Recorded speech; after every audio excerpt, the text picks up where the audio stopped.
Bonjour. Ah bah il faut encore que je change les assets, c'est parti.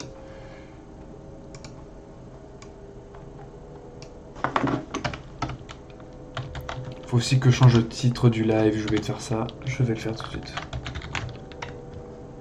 Hop. Non, nous sommes plus à la deuxième journée.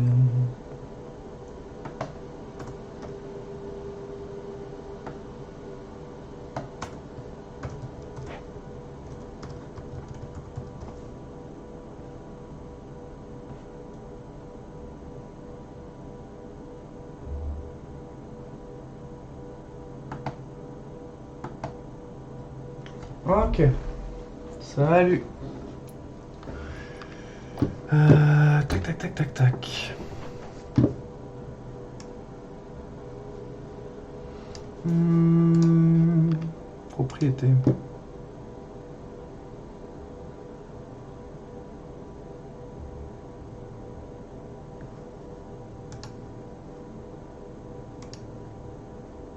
Salut, salut. Bon, on va partir. On va partir tranquillement. On va commencer tout d'abord ce live-là. Je vais essayer de faire une formule un peu plus courte. On va voir si ça tient dans une grosse demi-heure. Et puis voilà. Normalement, ça devrait être prêt. On va commencer d'abord par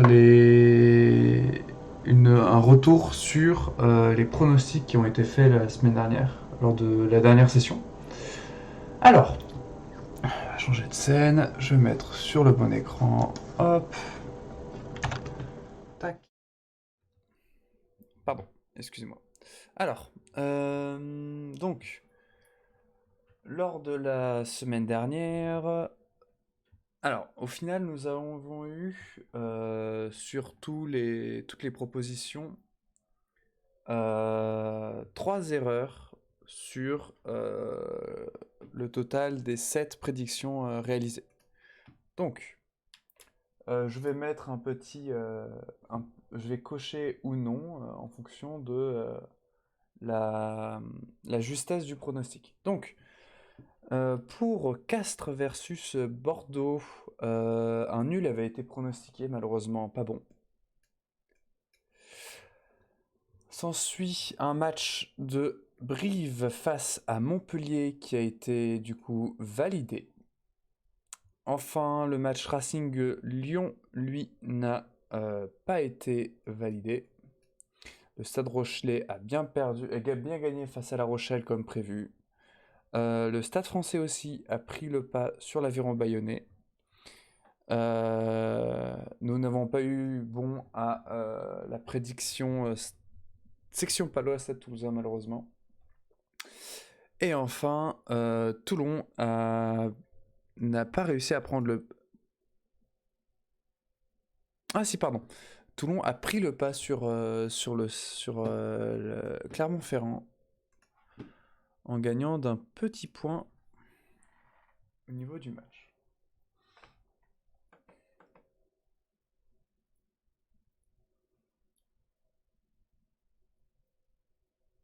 Alors, bon. Ça vous fait un score du coup de 4 sur 7. C'est pas mal, on est au-dessus de la moyenne au moins. On avait fait, il me semble, mieux la semaine dernière. On n'avait eu que 2 erreurs. Bah écoutez, cela arrive, mais on fera ça à la fin du live pour la semaine d'après.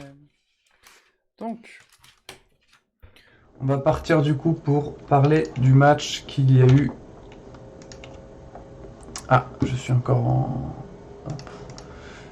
Du match qu'il y a eu entre Toulouse et Pau. Match attendu parce que deuxième match à l'extérieur de la part de Toulouse, premier match face à une équipe qui n'est pas censée être dominatrice dans la compétition. J'ai oublié d'effacer les croix que j'ai fait tout à l'heure. Et au final, bah, comme vous pouvez le voir sur votre écran, c'est une déception. La composition de l'équipe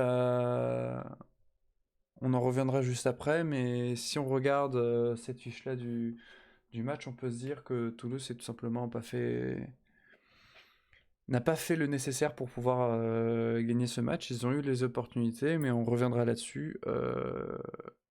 Ils n'ont pas su concrétiser dans les moments où ils auraient dû. On va faire un très rapide tour au niveau de la composition des équipes. Pour Toulouse, beaucoup d'absences à noter sur le 15 de départ. L'absence de Marchand, Baye, Kroos, Ntamak et Pitaki qui sont à l'infirmerie. Donc j'ai pris ces 5-là, mais il y en a d'autres encore qui sont à l'infirmerie, mais pour moi c'était ceux qui étaient encore une fois les plus marquants. Mais du coup, ça permettait de faire un bon test de l'équipe et de tester des jeunes, de tester d'autres joueurs. Ce qui fait que, par exemple, on a eu la première titularisation de Ange Capuzzo à l'aile, ainsi que la première titularisation de Melvin Jaminet. Naturellement, en absence de 10 et avec le départ du 10 de le remplaçant de l'année dernière, on a eu du coup Thomas Ramos en 10, qui est assez polyvalent pour pouvoir suppléer. Mais du coup, une équipe et une feuille de match assez inédite avec un banc, on va dire 5 étoiles, puisqu'il y avait tout simplement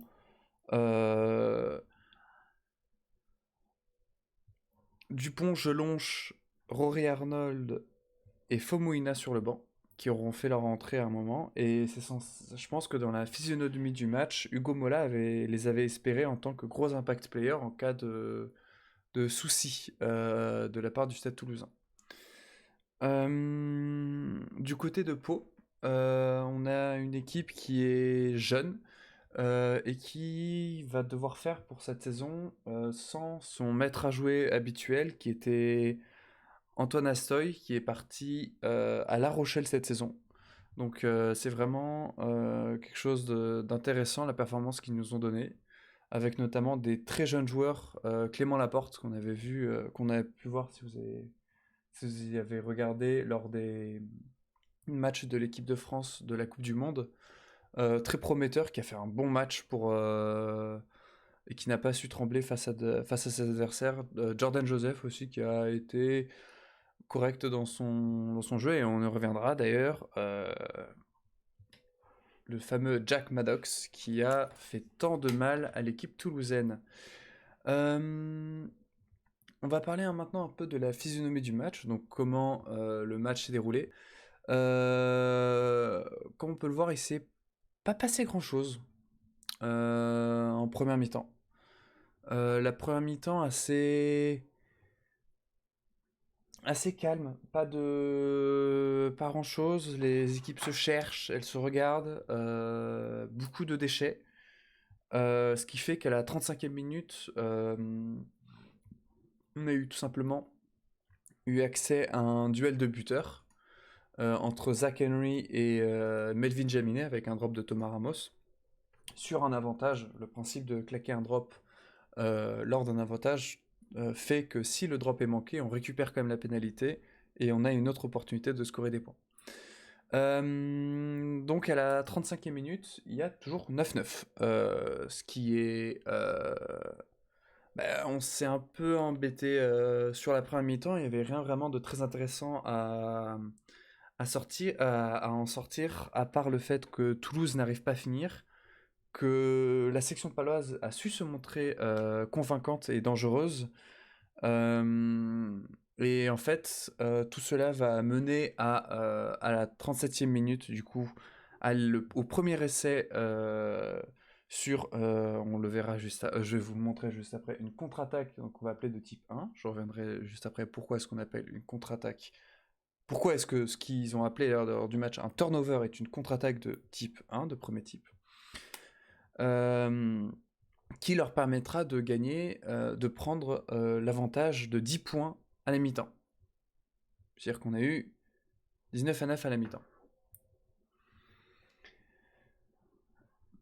Donc, le premier essai de la rencontre. Donc,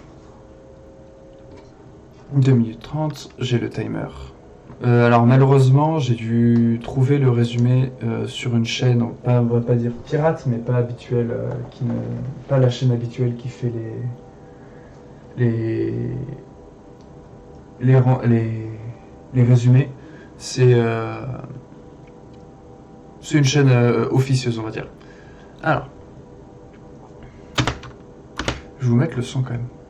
Hop là, qu'on soit un peu dans l'ambiance. Alors par contre, du coup, on aura les commentaires de chez Canal. Euh, donc là, le ballon est pour le Stade Toulousain. Je vais baisser peut-être un peu le son. Et voilà, ça c'est pour moi l'une des choses qu'on a vu beaucoup dans ce match, c'est le Stade Toulousain qui essaye, mais qui se fait stopper nettement, et on en verra après. Il y a eu plusieurs points noirs qui sont apparus, des points négatifs à corriger à la fin de la première mi-temps qu'il n'y avait pas face au match face à Toulon. Et donc, sur ce ruck-là, le ballon est récupéré rapidement parce que le soutien n'est pas assez efficace. Netty, qui était du coup le capitaine lors de ce match-là, a malheureusement dépassé le joueur, ce qui ne permet pas d'être soutien. Et le second ligne n'a pas réussi à passer en dessous du joueur pour essayer de le déblayer, ce qui fait qu'ils ont tout simplement récupéré le ballon. Et du coup, c'est pour ça que ce qu'on appelle une contre-attaque de type 1, c'est-à-dire qu'en gros, elle est récupérée dans le premier rideau défensif. Donc le rideau qui est le plus dense en joueurs, contre-attaque de type 1.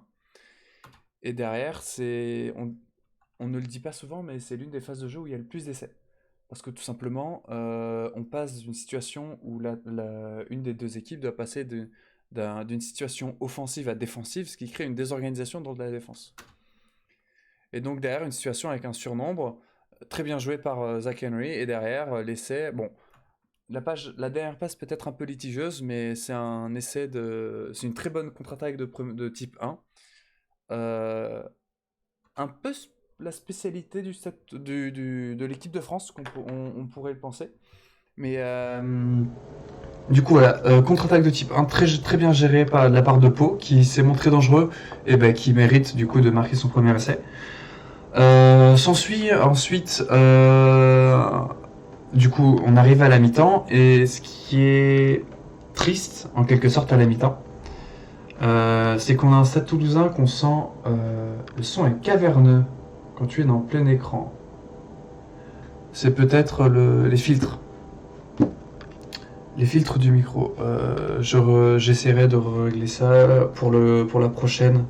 Je m'occuperai de ça. Je ferai les réglages en off. L'essai de la 47e de Meafou, qui est un essai tout simplement, on va dire, assez classique, avec pilonnage de la ligne et ensuite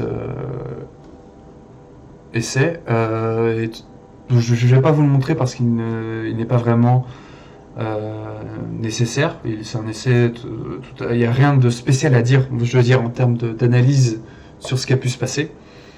Et cet essai aurait pu permettre au Stade de récupérer pour le Stade Toulousain une sorte d'espoir de revenir dans la partie. Parce que du coup, à ce moment-là du match, le score était du coup 19 à 16. 19 à 16, avec ensuite, dans la foulée, la rentrée de 5 joueurs qui auraient dû faire basculer la rencontre. Donc à la 50e minute, on a l'entrée de Fomoina Arnold. Donc Fomoina, je rappelle, double champion du monde avec les All Blacks. Arnold, Jelonche en équipe de France, Edstad et ainsi que Dupont. Mais sauf que au lieu de donner du peps à l'équipe, malheureusement, ce sera l'inverse qui se passera, vu que Arnold se verra sanctionné d'un carton rouge pour un plaquage haut, qui est une sanction qui pourrait paraître sévère de la part de l'arbitre, parce que tout simplement, on a l'impression sur la vidéo, je vais vous remettre le. Dis-moi Pépin s'il y a toujours le son caverneux. Parce qu'on a l'impression, voilà, qu'il s'effondre en fait sur l'action. Et du coup, mais cela n'a pas été retenu comme par les arbitres en tant que circonstance aggravante. Du coup, pas de réduction de peine qui aurait pu entraîner seulement un carton jaune. Donc, carton rouge pour Arnold. Décision de l'arbitre. L'arbitre a toujours raison. Toulouse finira le match à 14. Du coup, voilà. Juste pour essayer de vous montrer ça. L'image est un peu coupée. Donc, sur l'essai, voilà. On le voit un peu s'affaisser.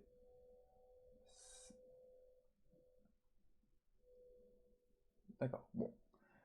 Voilà, on a la sensation qu'il s'affaisse et que du coup, Edstadt arrive à le taper, mais sauf que bah, il est quand même droit dessus. Donc malheureusement, bah, cela ne va pas enchaîner une circonstance atténuante. Et donc le carton est rouge et gardé de la part de l'arbitre. Bonne décision en vue des nouvelles règles qui ont été imposées il y a quelques années. Et donc, carton rouge pour le joueur.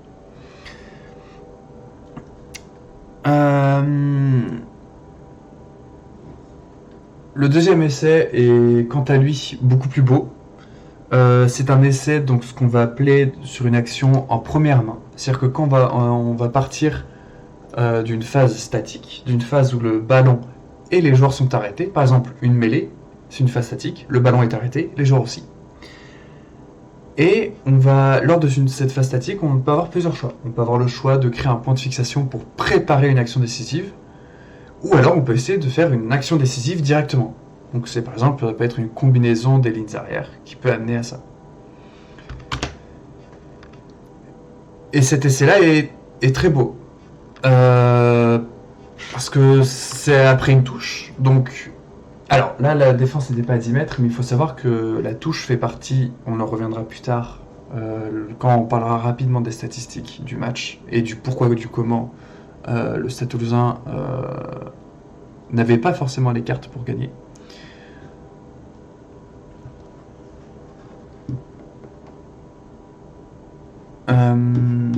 Tout simplement. Dites-moi, attends, juste vérifier quelque chose. Est-ce qu'on peut me dire si le micro est mieux? J'aimerais juste savoir. C'est ok? Parce que j'ai l'impression que j'avais les deux entrées qui étaient fonctionnelles. Bien mieux, ok, bon. C'est cool. Du coup, ce que je disais, je vais peut-être monter un peu parce qu'il était un peu plus bas du coup. Voilà. Alors, euh, ce qui est intéressant sur une touche, comparé à une mêlée, c'est que la défense est à 10 mètres. Donc forcément, ça donne des avantages pour pouvoir prendre plus de vitesse, pour pouvoir prendre plus d'espace pour le jeu. Là-dessus, les Palos ont décidé de faire un maul parce qu'ils savent qu'ils sont en supériorité numérique, et c'est intelligent de leur part. Ils vont consommer des joueurs, ils vont peut-être avancer, gagner du temps, gagner du terrain, gagner peut-être un avantage, une pénalité sur l'adversaire, parce qu'il faut savoir que le maul est quelque chose d'assez difficile à défendre. Et s'ensuit derrière, donc, ce qu'on va appeler une action décisive, donc ça va être une combinaison des trois quarts, que je vais vous mettre ici. Voilà.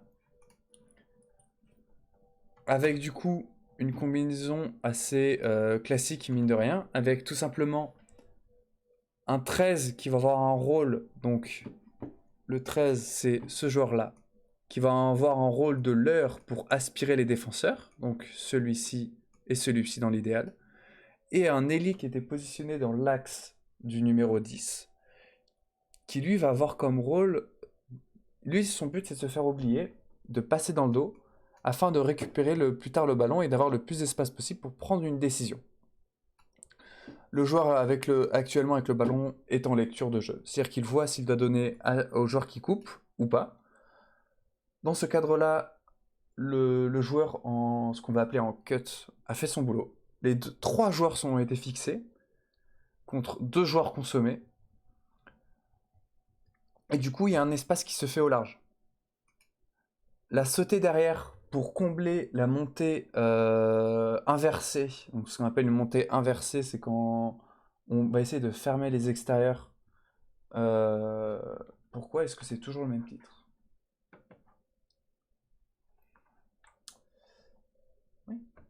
j'avais bien fait ça. Ok, c'est bon. Ça s'est changé là maintenant. La sautée va permettre du coup de rapidement déplacer le ballon pour faire ce qu'on avait appelé du coup une des trois formes de jeu qui existent dans le rugby. Donc on a la forme groupée, on va jouer proche dans des intervalles serrés, on va plus jouer sur de l'homme contre homme, et le jeu en déployé, on va aller chercher sur des espaces au large en essayant d'aller loin. Donc là typiquement c'est une action de jeu en déployé contournant, c'est-à-dire qu'on va, au lieu de rentrer dans des intervalles en faisant du déployé pénétrant, on va faire du déployé contournant, on va aller chercher des espaces à l'extérieur du jeu, de la défense. Et derrière, l'espace est trouvé, la ligne est franchie, donc même s'ils n'allaient pas jusqu'au bout, on va dire le lancement est réussi parce qu'ils ont quand même gagné quasiment la plus de 20 mètres. Et derrière, c'est un 2 contre 1 pas facile. Un 2 contre 1 n'est jamais facile, mais c'est un 2 contre 1 qui se joue dans le couloir des 5. Jaminet qui est trop court pour aller le récupérer. Donc c'est une action qui est très bien jouée de la part de Pau, qui, à ce moment-là du match, coupe totalement l'herbe sous le pied du Stade Toulousain, et on sent qu'ils ont eu un peu du mal derrière à se remettre dans le bain. C'est-à-dire que il y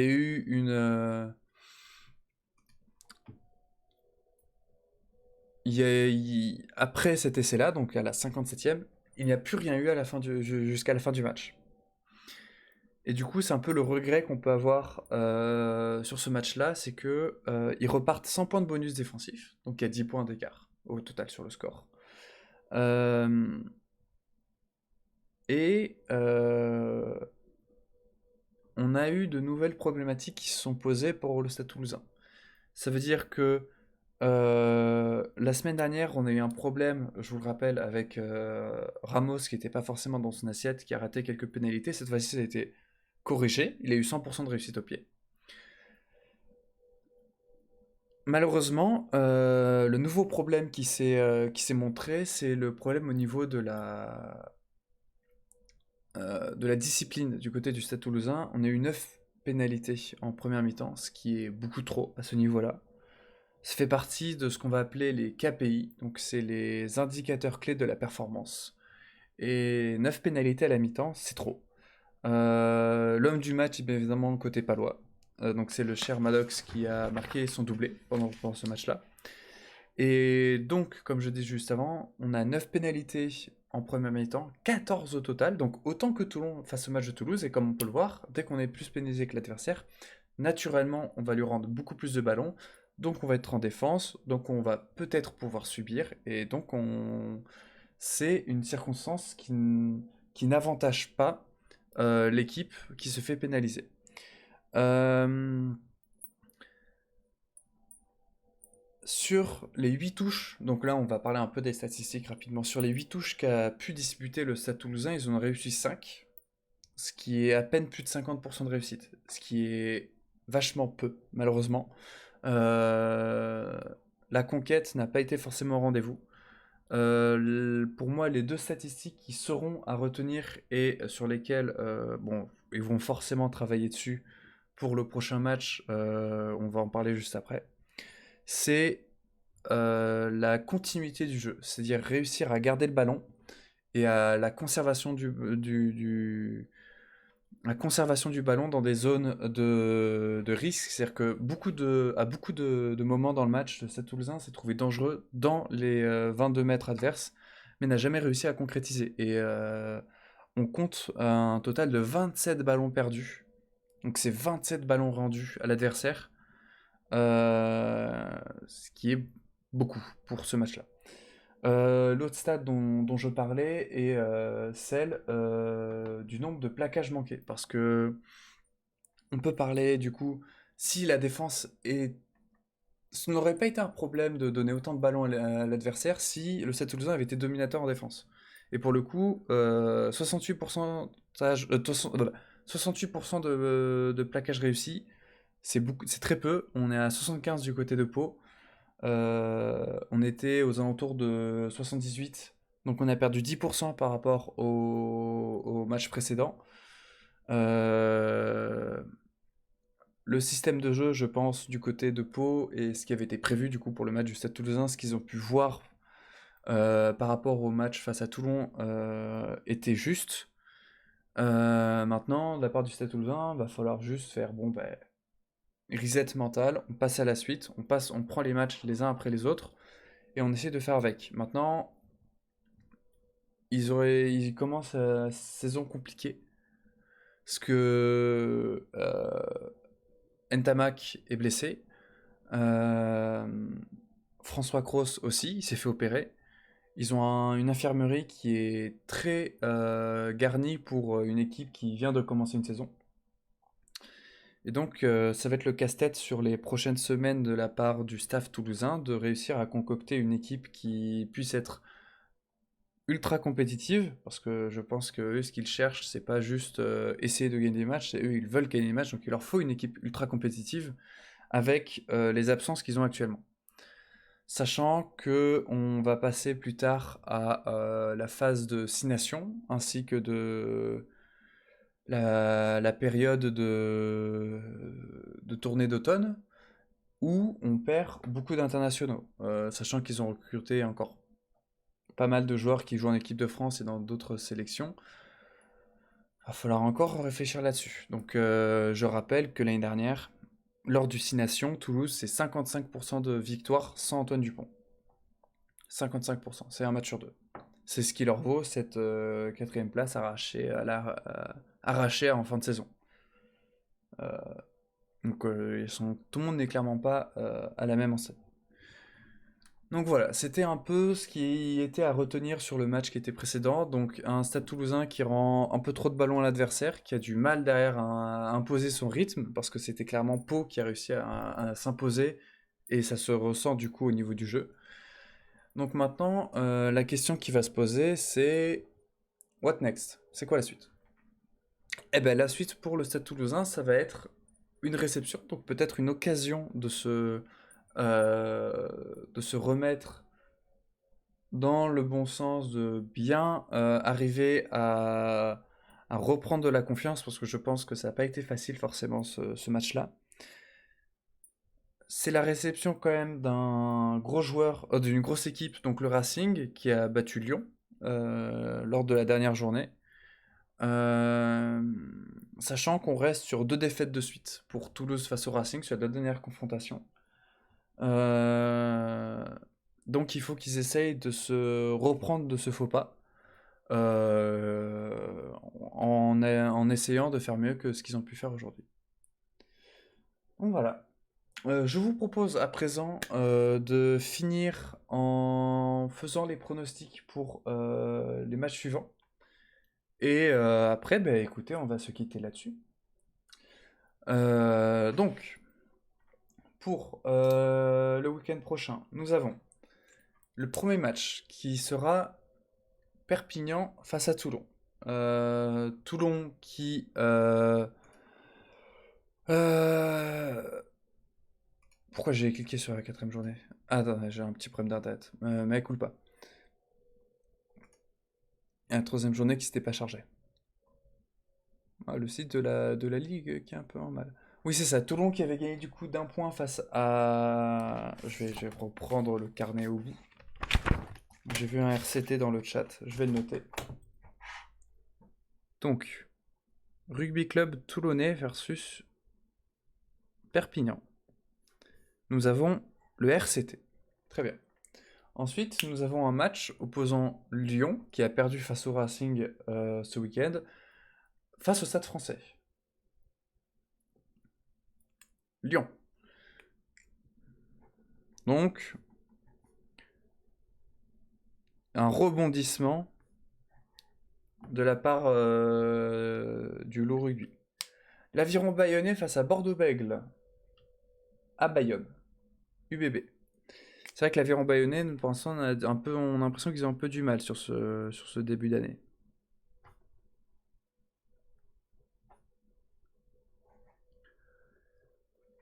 Ensuite, Montpellier Hérault Rugby versus la section paloise.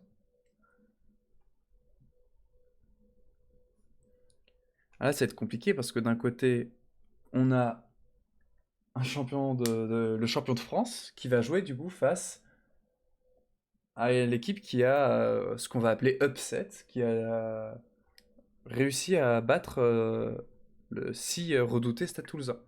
Ensuite, Castres Olympique versus Brive. Brive qui fait un début de saison plutôt encourageant.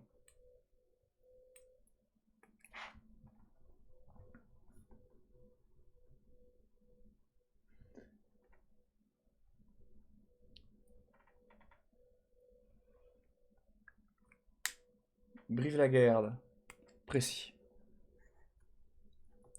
Donc on pense à une victoire de Brive, très bien. Et on va laisser bien évidemment le match du Stade Toulousain pour la fin. Le match qui sera en prime time le dimanche 25. Qui de Clermont face à La Rochelle. Petite dédicace à Yann Le Rochelet. Qui de ces deux équipes gagnerait? La Rochelle, naturellement. Et enfin, la dernière équipe, le dernier duel que nous allons noter. Donc, ce sera le Stade Toulousain versus le Racing 92. Et là-dessus, nous irons sur...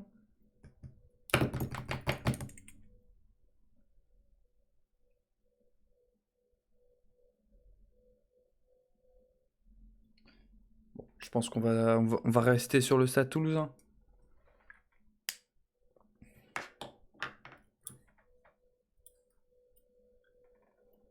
Bon. Bah écoutez, je pense qu'on va pouvoir s'arrêter là. C'était intéressant. J'ai essayé de vous montrer un peu les quelques. D'essayer de faire plus court parce que, mine de rien, 1 heure, ça fait beaucoup. Donc, cette fois-ci, Voilà, on aura fait 30 minutes tout pile quasiment. Donc, je vous souhaite à tous une bonne fin de soirée, un bon appétit pour ceux qui vont manger, et je vous donne rendez-vous lundi prochain, à la même heure, à 19h, pour revenir sur le match Stade Toulousain versus le Racing 92. Bonne soirée!